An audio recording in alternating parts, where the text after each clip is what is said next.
and F, where R is the position vector and F is the force. Okay, torque में और angular momentum में क्या relation है? तो जब एंगुलर मोमेंटम चेंज होती है तब जाके टॉर्क जनरेट होता है, राइट? ये हमने law of conservation of angular momentum में पढ़ा था। अगर किसी ऑब्जेक्ट की एंगुलर मोमेंटम चेंज होगी तभी उसमें एक्सटर्नल टॉर्क लगेगा। अगर उसके ऊपर कोई एक्सटर्नल टॉर्क नहीं लगेगा तो उसकी जो एंगुलर मोमेंटम है वो कांस्टेंट रहेगी। इसके डायमेंशन याद रखो टॉर्क के, ठीक है? यूनिट भी याद रखो। यूनिट तो सिंपल है, न्यूटन मीटर, ठीक है? बट डायमेंशंस आर इंपॉर्टेंट और तुम्हें अभी तुम डायमेंशन भी इजीली फाइंड कर सकते हो। ओके, अभी देखो टॉर्क में और मोमेंट ऑफ इनर्शिया में भी एक रिलेशन है। Torque is the product of moment of inertia and angular acceleration, that is torque is equal to I into alpha. Most important formula है, most important, torque is equal to I into alpha. तो ये हो गई अपने torque के बारे में चीजें। टॉर्क क्या है, टॉर्क की कंसेप्ट क्या है, ये मैंने आपको पढ़ाया हुआ है, ठीक है? तो टॉर्क अभी भी आपको मैं एक बार फिर से उसका थोड़ा सा ब्रीफ बताता हूँ। टॉर्क क्या है? अगर कोई ऑब्जेक्ट रोटेट करेगी तो वो टॉर्क की वजह से रोटेट करेगी, ठीक है? तो टॉर्क रोटेट करेगी या नहीं, सॉरी, ऑब्जेक्ट रोटेट करेगी या नहीं करेगी तो वो किस पे डिपेंड करता है?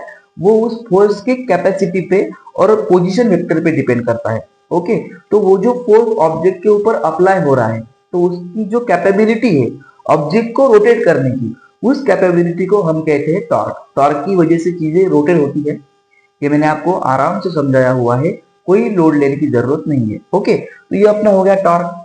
तो टॉर्क के क्वेश्चन सॉल्व करने के लिए आपको क्रॉस प्रोडक्ट आना बहुत इंपॉर्टेंट है। अगर आपको क्रॉस प्रोडक्ट नहीं आता बेटा तो आप इसको सॉल्व नहीं, मतलब आपको थोड़ी बहुत डिफिकल्टीज आती है। ओके, ये हो गया अपना टॉर्क। अभी एंगुलर मोमेंटम क्या है? Angular momentum is the linear moment, is the moment of linear momentum of an object which perform rotational motion. अगर कोई ऑब्जेक्ट रोटेशनल मोशन परफॉर्म कर रही है तो रोटेशनल मोशन परफॉर्म करने वाली ऑब्जेक्ट का जो मोमेंटम है उसके सॉरी रोटेशनल मोशन परफॉर्म करने वाली ऑब्जेक्ट के लीनियर मोमेंटम का जो मोमेंट है उसे अपन एंगुलर मोमेंटम कहते हैं, ठीक है? तो एंगुलर मोमेंटम जे से भी रिप्रेजेंट होती है और एंगुलर मोमेंटम कैपिटल एल से भी रिप्रेजेंट होती है, सभी जानते हैं। ओके, तो J L is equal to क्या है? एल इज द या फिर जे इज द, कभी कभी इसको कैपिटल एल से भी डिस्क्राइब किया जाता है और जे से भी रिप्रेजेंट किया जाता है। ओके, तो एल इज इक्वल टू क्या है? L is the cross product of position vector and linear momentum. ये पोजीशन वेक्टर और लीनियर मोमेंटम का क्रॉस प्रोडक्ट है, ठीक है? तो एल को अपन इस हम ये भी लिख सकते हैं M V R sine theta. Okay, M V R sine theta as well as जो एंगुलर मोमेंटम है वो आर क्रॉस पी का तो क्रॉस प्रोडक्ट है ही है, बट उसका जो क्रॉस प्रोडक्ट है वो वी के साथ भी है। तो अपन लिख सकते हैं L is the cross product of R and V. Okay, but ये आर एंड वी कब रहेगा? जब अपना मास यूनिट रहेगा। अगर अपना मास यूनिट है तब L is equal to R cross V रहेगा। ओके, ये सिंपल सी अपनी कंसेप्ट है एंगुलर मोमेंटम की। एंगुलर मोमेंटम में और टॉर्क में ये रिलेशन है, सभी जानते हैं। और एंगुलर मोमेंटम में और मोमेंट ऑफ इनर्शिया में एक रिलेशन है, that is L is equal to I into omega, where I is the moment of inertia and omega is the angular velocity. ये सभी बातें मैंने आपको इसके प्रीवियस लेक्चर में समझाई है। कुछ बच्चों को ऐसा लग रहा है कि सर थोड़ा फास्ट पढ़ा रहे हैं, तो आपको सही लग रहा है, मैं थोड़ा फास्ट ही पढ़ा रहा हूँ।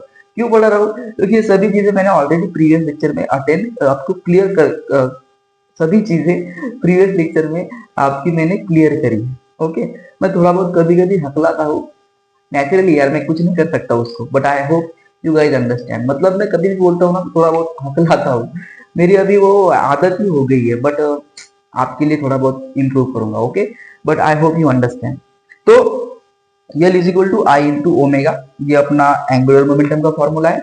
ये सभी चीजें जो है वो इसेंशियल है एंगुलर मोमेंटम के प्रॉब्लम सॉल्व करने के लिए, और ये जो सभी चीजें हैं ये भी इसेंशियल है टॉर्क के प्रॉब्लम को सॉल्व करने के लिए। मतलब ये बेसिक है, इसके ऊपर आप कोई भी क्वेश्चन को अगर पुट करोगे तो सॉल्व कर सकते हो। बाकी पूरी थ्योरी, पूरी कंसेप्ट मैंने ऑलरेडी पढ़ाई हुई है, सभी जानते हैं। तो एक बार इसे पॉज करके अपनी नोटबुक में नोट करो, और देखो जब भी मैं क्वेश्चन लिखूंगा तो पहले तुम्हें पॉज करना है और पॉज करके खुद से सॉल्व करना है। अगर खुद से सॉल्व होता है तो बहुत अच्छी बात है, और नहीं होता है तो उससे भी अच्छी बात है। क्योंकि तुम्हारे साथ अब मैं हूँ और हम दोनों या फिर हम सब एक दूसरे के साथ हम क्वेश्चन सॉल्व करेंगे, ठीक है। या तो मेरे साथ सॉल्व करो या फिर पॉज करके सॉल्व करो, ठीक है। दोनों अगर करोगे तो बहुत अच्छी बात है। जिन बच्चों के क्वेश्चन आते हैं वो पॉज करेंगे और क्वेश्चन को सॉल्व करेंगे, ठीक है। और तुम्हारा आंसर और मेरा आंसर चेक करोगे, ठीक है। बट हमें ऐसे बैठ के देखना नहीं कि अभी सर सॉल्व कर रहे हैं और हम ऐसे देखेंगे, ऐसा नहीं करना बेटा। आपको क्या करना पड़ेगा, क्वेश्चन सॉल्व करने पड़ेंगे खुद से।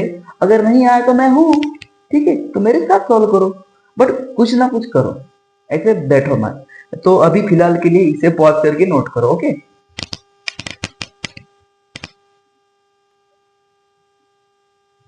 चलो, let's begin with our first question. Pause करके सभी सॉल्व करने की कोशिश करेंगे और जिनको नहीं होता वो मेरे साथ सॉल्व करो, ओके, नो प्रॉब्लम, कोई दिक्कत नहीं है। अपने आराम से क्वेश्चन देखेंगे अपन। क्या कहता है question, a force F is equal to alpha I क्या प्लस 3j क्या एंड 6k क्या is acting at a point R is equal to 2i क्या माइनस 6j क्या माइनस 12k क्या, ओके। एक फोर्स है और एक पॉइंट पे एक्ट हो रहा है जिसका पोजीशन वेक्टर है 2i क्या माइनस 6j क्या माइनस 12k क्या। The value of alpha for which angular momentum about origin is conserve. देखो क्वेश्चन क्या कहता है, क्वेश्चन इंपॉर्टेंट है, पीवाईक्यू है 2015 का, ओके। आज सभी मैक्सिमम अपने पीवाईक्यू ही रहेंगे, ओके। तो 2015 का क्वेश्चन है। तो ये क्वेश्चन हमें ये कहता है कि अगर किसी ऑब्जेक्ट के ऊपर इतना फोर्स लग रहा है जिसका पोजीशन वेक्टर ये है, मतलब इतनी पोजीशन पे इतना फोर्स अप्लाई हुआ, तो अल्फा की वैल्यू फाइंड करो। बट उसकी जो एंगुलर मोमेंटम है अबाउट ओरिजिन इज कंजर्व्ड है।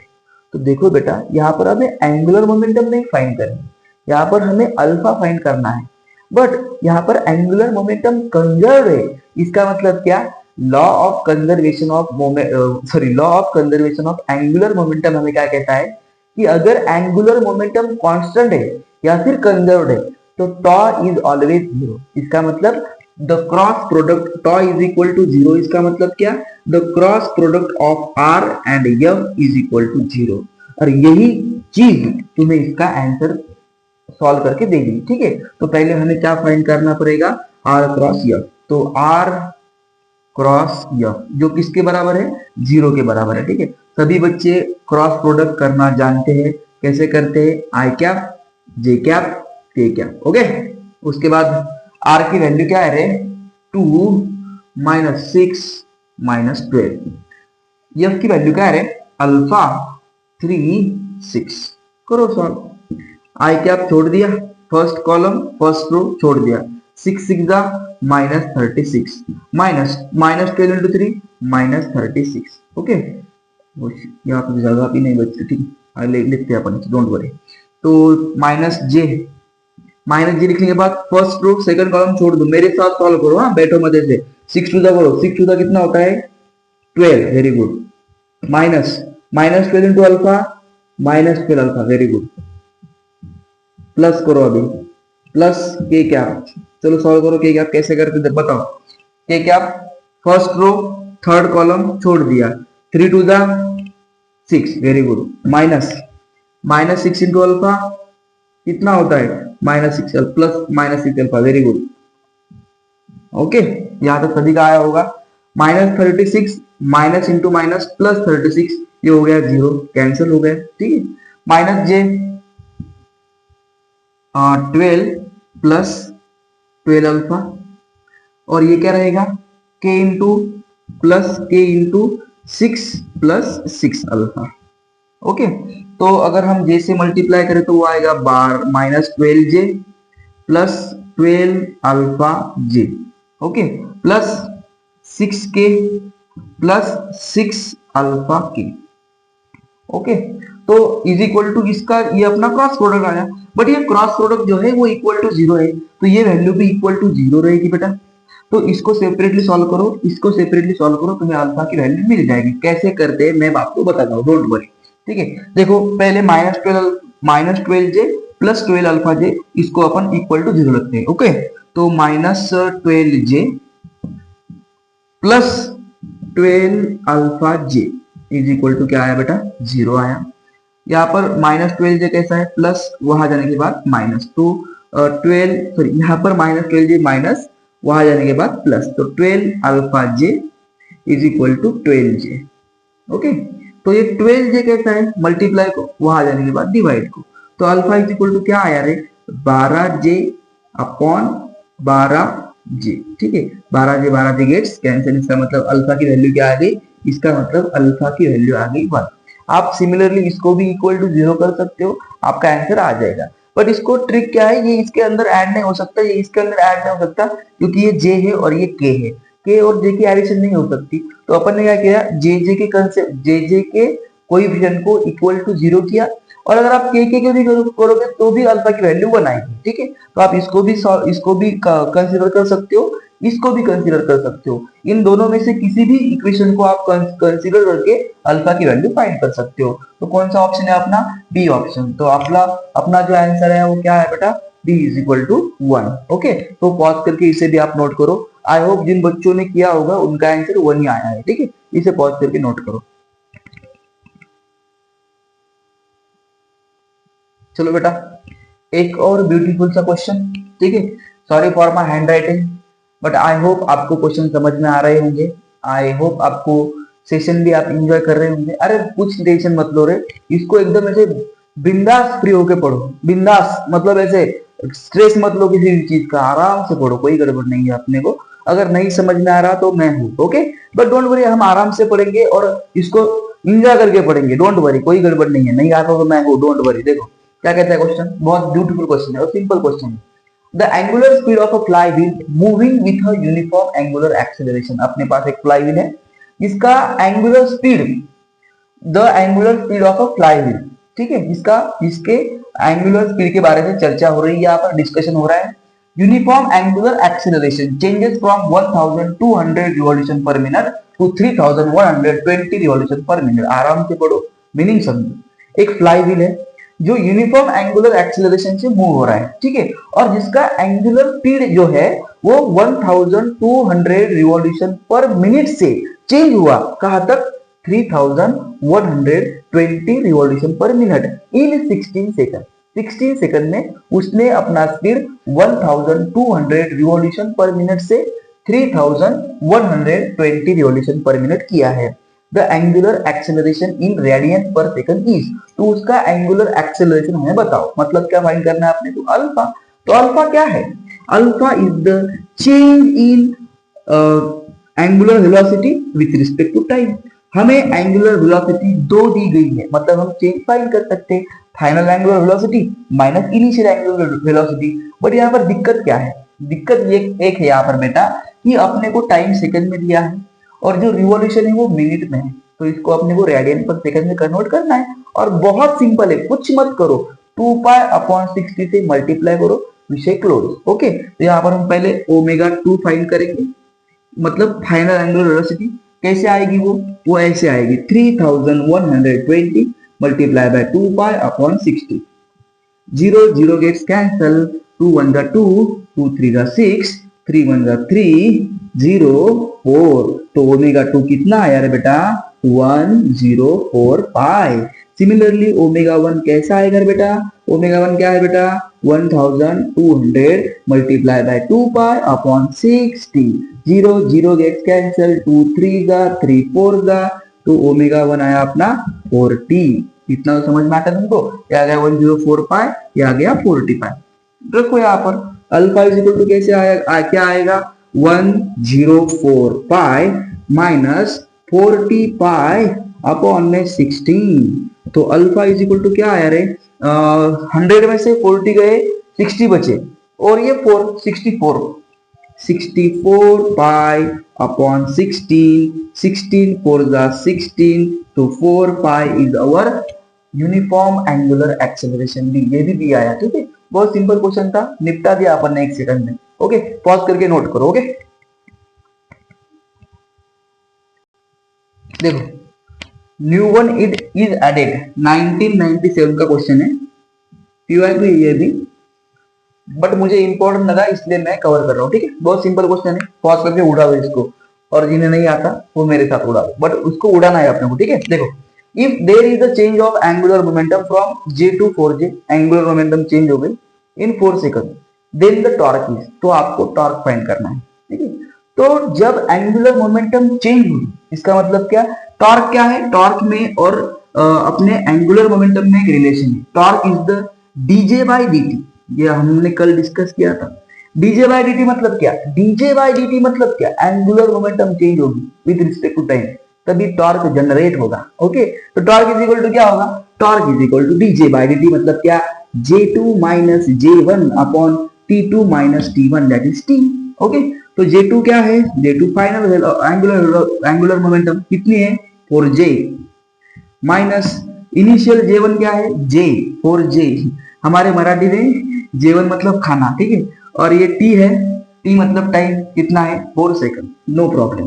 तो टॉ इज इक्वल टू कितना आया, टॉ इज इक्वल टू आया अपना 4j में से एक j गया, 3j बचे, और ये 4, that is tau is equal to 3/4 into j, कौन सा ऑप्शन है रे, डी ऑप्शन, ओके। तभी क्या बी आ रहे, कह रहे, ठीक है। और इसे भी पॉज करके नोट करो बेटा, ठीक है, बहुत सिंपल क्वेश्चन था। चलो एक और क्वेश्चन, क्वेश्चन बहुत लेंदी है बट बहुत सिंपल है। मैंने आपको कल एक बात बहुत बार रिपीट करी थी, कल के लेक्चर, प्रीवियस लेक्चर में मैंने कहा था, अगर मोमेंट ऑफ इनर्शिया बढ़ेगा, जितना मोमेंट ऑफ इनर्शिया बढ़ेगा उतनी ही एंगुलर वेलोसिटी घटेगी, या फिर अगर एंगुलर वेलोसिटी बढ़ गई, फॉर एग्जांपल इंक्रीज हो गई, तो जितनी एंगुलर वेलोसिटी इंक्रीज होगी उतना मोमेंट ऑफ इनर्शिया घटेगा, ठीक है। क्यों, क्योंकि एंगुलर मोमेंटम जो है वो कांस्टेंट रहती है, कंजर्व रहती है, ओके। उस केस में जितना मोमेंट ऑफ इनर्शिया बढ़ेगा उतनी ही एंगुलर वेलोसिटी घटेगी। इतनी ही कंसेप्ट को पकड़ो, कोई भी इस तरह का क्वेश्चन तुम चुटकियों में सॉल्व करोगे, मुझे तुम्हें इसे सॉल्व करने की मतलब जरूरत भी नहीं पड़ेगी, बट मैं आपको सॉल्व करके बताऊंगा। बट अगर ऐसे क्वेश्चन आते हैं तो इनको सिर्फ पढ़ के छोड़ दो, एक बार आपने उसको पढ़ लिया, आप इजीली आपको बिना ऑप्शन के आंसर पता चल जाएगा, ओके। तो बस इतना ध्यान में रखना, ठीक है। क्या कहता है question, a child is standing with his 2 arms outstretch, पहले उस बच्चे ने अपने हैंड्स को या फिर आर्म को आउटस्ट्रेच किया, at the centre of टर्नेबल that is rotating about it's central axis with an angular speed omega naught. कुछ नहीं है, एक बच्चा है, उसने अपने आर्म्स को ऐसे आउटस्ट्रेच किया, आउटस्ट्रेच करने के बाद क्या हुआ, वो उसके सेंटर ऑफ एक्सिस के अलॉन्ग रोटेट हो रहा है, तो उसका जो एंगुलर स्पीड है, initial angular speed, with word है ना बेटा, तो विथ मतलब क्या, इनिशियल, तो उस बंदे का या फिर उस बच्चे का एंगुलर स्पीड क्या है, इनिशियल ओमेगा नॉट। इतना समझ में आया, okay. Now the child folds his hand, उस बच्चे ने अपने हैंड ऐसे फोल्ड की, okay, back, so that moment of inertia becomes 3 times. कितने टाइम बढ़ा मोमेंट ऑफ इनर्शिया, 3 टाइम बढ़ा, ओके। द इनिशियल वैल्यू, उसके इनिशियल वैल्यू से the new angular speed is, बहुत सिंपल क्वेश्चन है, बहुत बहुत बहुत सिंपल क्वेश्चन है। क्या कहता है क्वेश्चन, उसका मोमेंट ऑफ इनर्शिया 3 टाइम बढ़ा, तो उसकी एंगुलर वेलोसिटी 3 टाइम घटेगी, तो उसकी initial angular velocity omega naught है, तो फाइनल एंगुलर वेलोसिटी क्या रहेगी, जो न्यू रहेगी वो 3 ओमेगा रहेगी क्या, नहीं, वो रहेगी बेटा ओमेगा बाय 3। क्यों, क्योंकि उसका जो मोमेंट ऑफ इनर्शिया है, इनिशियल मोमेंट ऑफ इनर्शिया वो 3 टाइम्स बढ़ा है उसकी इनिशियल वैल्यू से, तो उसकी जो एंगुलर वेलोसिटी रहेगी वो भी 3 टाइम्स घटेगी उसकी इनिशियल वैल्यू से। इसको सॉल्व करके बताओ। देखो L1 क्या है, अपनी initial angular momentum is equal to final angular momentum, क्योंकि जो एंगुलर मोमेंटम है वो कांस्टेंट है इस केस में, ओके। देखो तो L1 क्या है, I into omega, okay, omega naught, ठीक है। बट अभी I है क्या, अभी I 3I है, और अभी ओमेगा नॉट है क्या, वो अभी ओमेगा नॉट डैश है, जो आपको उसे फाइंड करना है। तो ये 3I कैसे है, मल्टीप्लाई को, यहाँ आने के बाद डिवाइड को, I omega naught upon 3I is equal to omega naught dash, I gets cancelled. It is implies that omega naught dash is equal to omega naught by 3. This is our option. ये भी आया, first भी, second भी, third भी, fourth भी। आज का सभी, मुझे लगता है सभी ऑप्शन अपने डी वाली ही है सभी, ठीक है। बी ग्रेड के क्वेश्चन है क्या ये? नहीं, ये तो ए ग्रेड के है, बहुत इंपॉर्टेंट क्वेश्चन है, ओके। मजाक भाई बाजू में, बट क्वेश्चन बहुत इंपॉर्टेंट है, ठीक है। ऐसे ही क्वेश्चन अभी आपको आएंगे। एक और क्वेश्चन मैं इसका कवर करूंगा, बैलेंस डांसर का, वो भी बहुत इंपॉर्टेंट है, ठीक है। इसको एक बार पॉज करके नोट करो।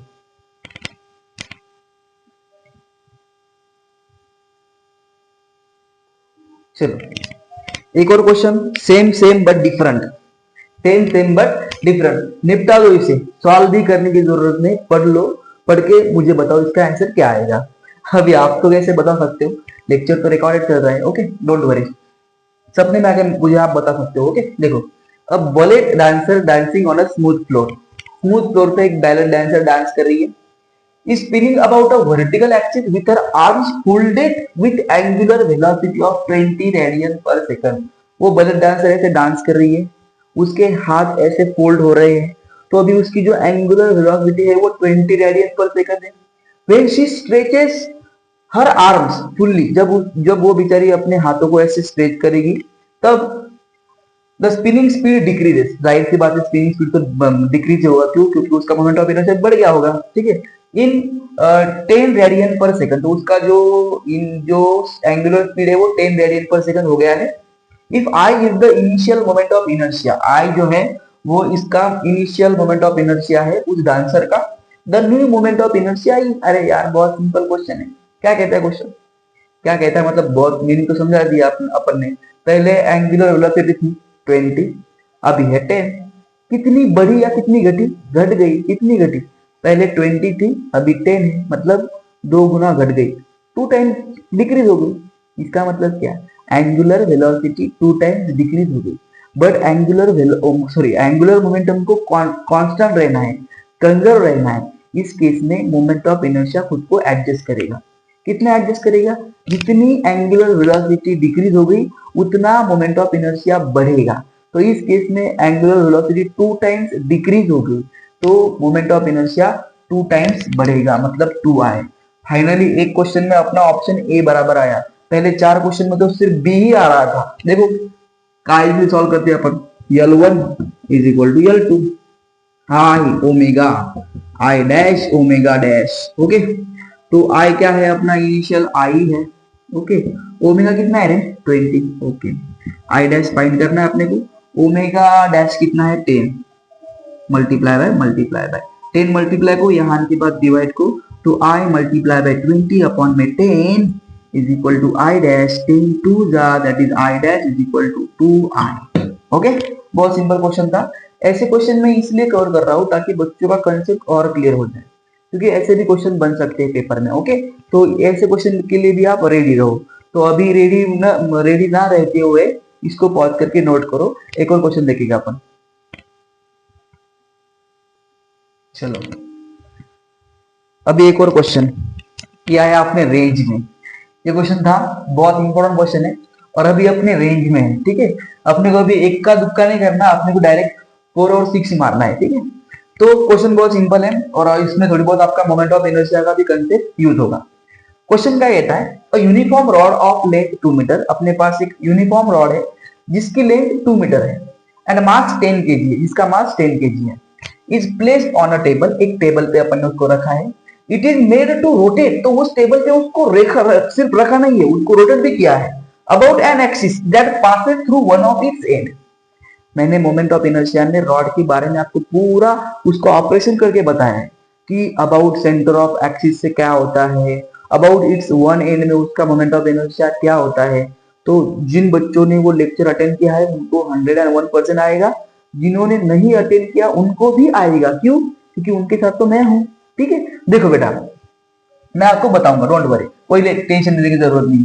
That passes through one of its and and is perpendicular to the plane of the table, ठीक है, with an angular momentum of the rod about the axis is। तो आपको क्या फाइंड करना है, उसकी जो एंगुलर मोमेंटम है वो एंगुलर मोमेंटम फाइंड करनी है। ये बेसिकली एक रॉड है, ये रॉड ऐसे रोटेट हो रहा है, तो आपको उस रॉड की एंगुलर मोमेंटम फाइंड करनी है ऐसे एक्सिस से जो उस टेबल के प्लेन को परपेंडिकुलर है, बट रॉड के सेंटर में से नहीं पास हो रहा है, रॉड के किसी एक एंड से पास हो रहा है, ओके। इतना सिंपल कंसेप्ट है। तो what is the moment of inertia about its one and perpendicular to its plane, that is I is equal to m capital L square upon में 3।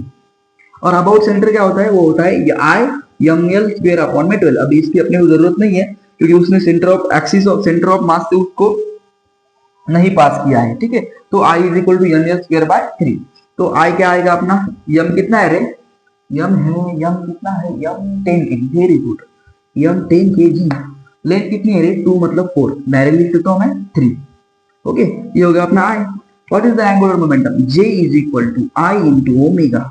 तो जे क्या है रे, आई क्या है रे, 40/3, 40/3, I am so sorry, really sorry, 40/3 multiply by omega कितने, omega about perpendicular to the plane of the table with an angular momentum of the rod about the axis. हमें क्या,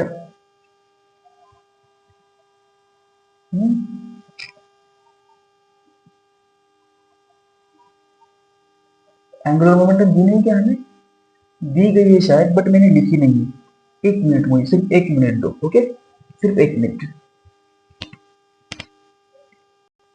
guys I am so sorry, हमें angular momentum दी गई है bracket में 10 pi radian पर second, 10 pi radian पर second angular velocity दी गई है, ओके। तो मैंने लिखी नहीं थी शायद गलती से, बट हमें ओमेगा दिया है कितना है, 10 पाई रेडियन, बस 10 पाई से मल्टीप्लाई कर दो, 10 पाई हो गया अपना काम। 40 इंटू 10 400 इंटू पाई अपॉन में 3 केजी मीटर स्क्वायर पर सेकंड, ठीक है। एक कोपचे में दी गई थी, उसके ऊपर मैं ध्यान नहीं गया क्वेश्चन लिखते वक्त, बट चलता है यार, छोटी छोटी बात, छोटे छोटे शहरों में बड़ी बड़ी बातें होती रहती है और बड़ी ही बातें होनी चाहिए, तभी तो लोगों को अपने बारे में पता चलेगा, ठीक है।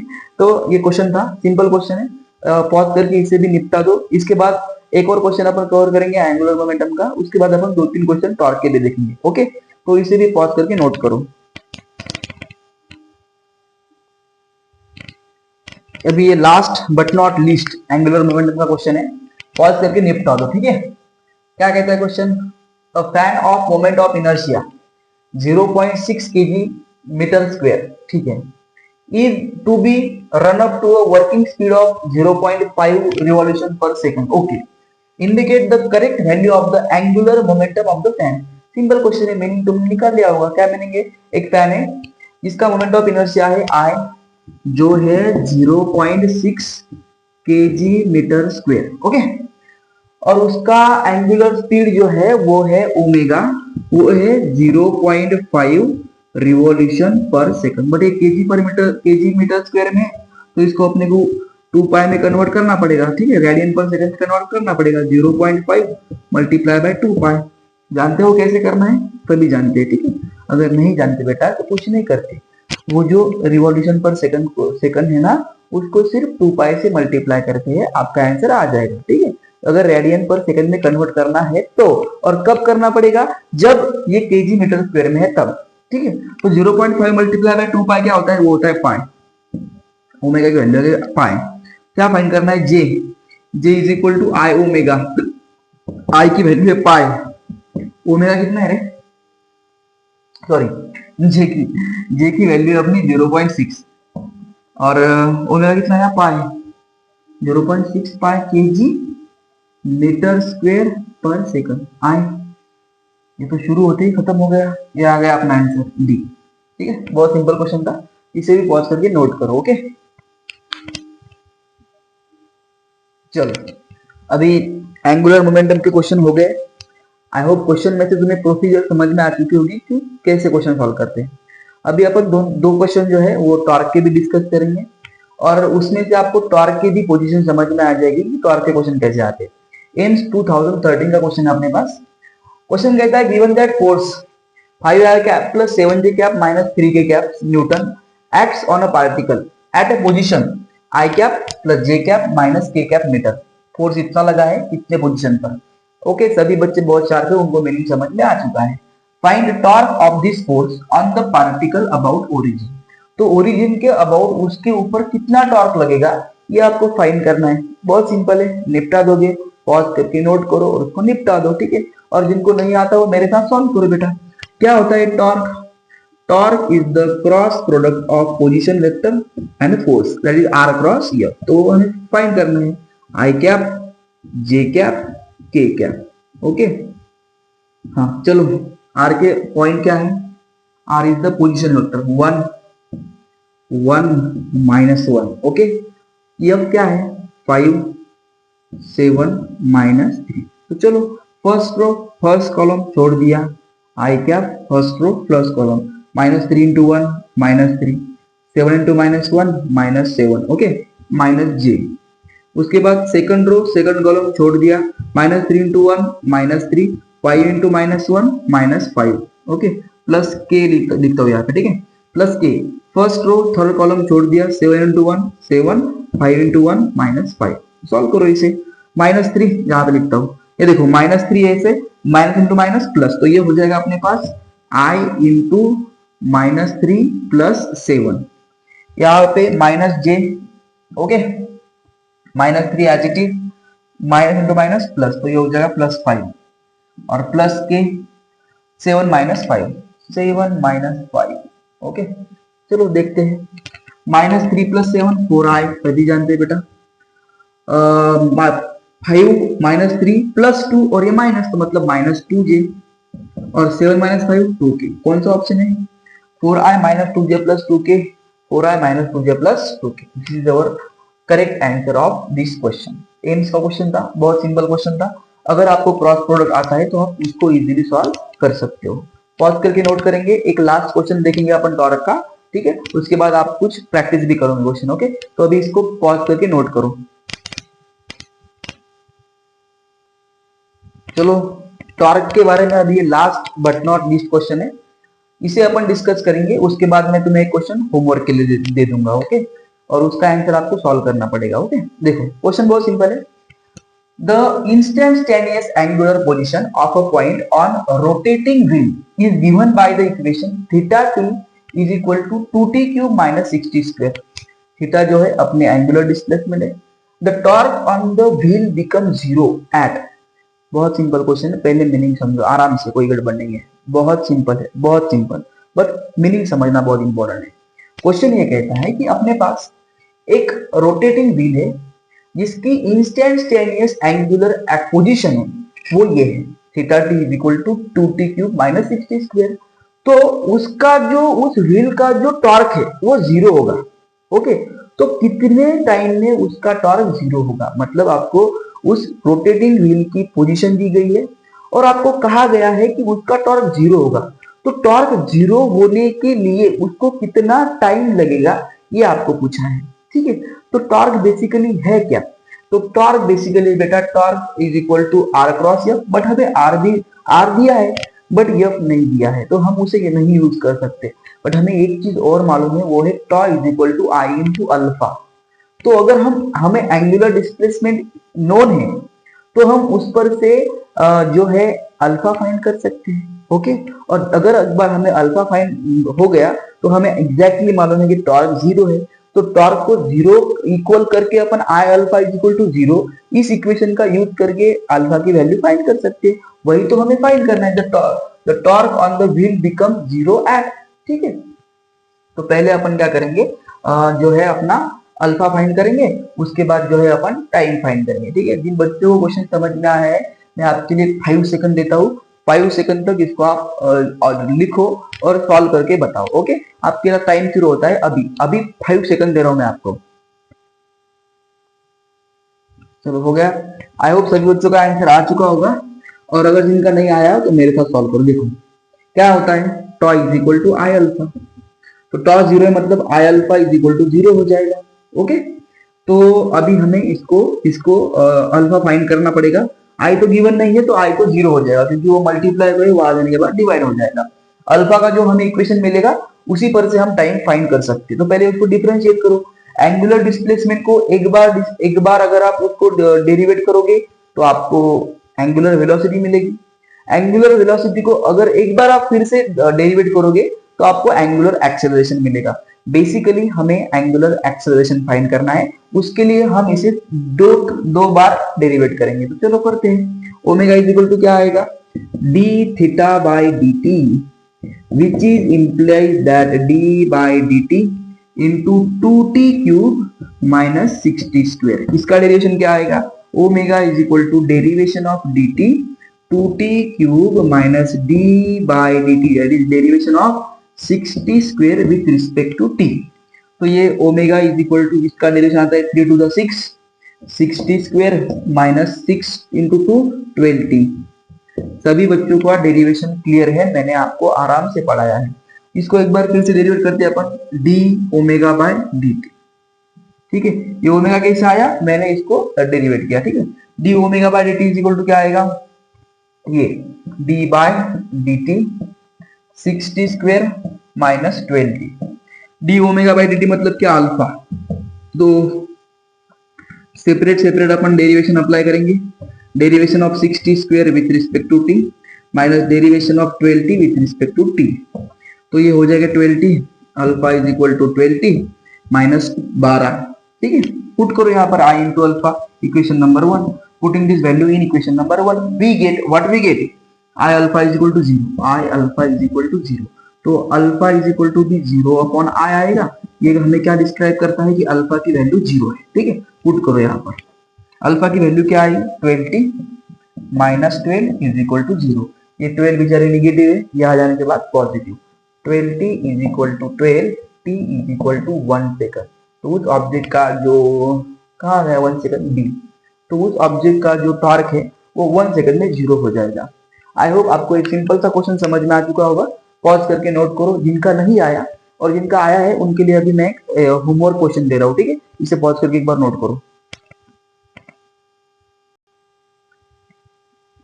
तो बच्चा ये रहा आप सभी का होमवर्क, यह आपको सॉल्व करके बताना है। ठीक है, बहुत सिंपल क्वेश्चन है। तो आज हमने एंगुलर मोमेंटम और टॉर्क के कुछ क्वेश्चन देखे, बहुत इंपॉर्टेंट क्वेश्चन थे। और आई होप आपको क्वेश्चन में से प्रोसीजर समझ में आ चुकी होगी कि कैसे क्वेश्चन की प्रोसीजर होती है। क्वेश्चन लेने के पीछे का एक मोस्ट इंपॉर्टेंट जो एम है, वो किसी भी टीचर का वो एक रहता है कि आपको क्वेश्चन की प्रोसीजर क्या है। क्वेश्चन सॉल्व करने पर आपको समझ में आता है कि कंसेप्ट को कैसे अप्लाई करते हैं।